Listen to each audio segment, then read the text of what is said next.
Hi everyone, welcome to Cola Teaches Math. Today we're going to talk about adding irrational expressions. Rational expressions is by far one of the trickiest topics. So watch for my tips and tricks here, okay? So step one. Step one is you want to make sure everything is factored.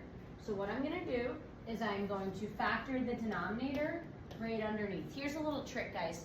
The other denominators are probably the factors of this quadratic, and they are. So we're going to have x minus 6, x minus 2. I'm going to cross that out. That means your denominator of every fraction needs to be x minus 6 and x minus 2. So here's a little trick, guys. You're essentially, do you see how this is x minus 6? It's missing the x minus 2. This is x minus 2, it's missing the x minus 6. The trick is, and it's kind of bad math, but it does work, is you're going to multiply that numerator by that denominator and that numerator by that denominator, okay? So watch. So now it's going to be x minus 2 times 1 plus x times x minus 6 equals the numerator of this one. I'm allowed to do that because when everything has the same denominator, the tops are going to be equal. We can just cross it out. So now this becomes a very solvable equation. Let's distribute, let's combine like terms, and let's see what we got. X minus 2 plus x squared minus 6x equals 4. All right, so now we're going to go ahead and combine like terms. So watch me, I'm going to rearrange it. That's going to be x squared minus 5x minus 2 equals 4.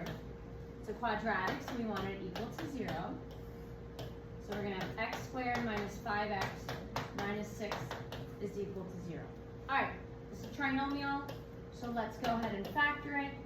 It looks like our factors are going to be x minus 6 and x plus 1. Tee it off. Set each factor equal to 0. Solve for x. And now we have to go back and check. This is what I mean. You're going to look at the denominators and see if you plug either one of these into the denominator, the bottom of the fraction, does it make it 0? Because that's bad.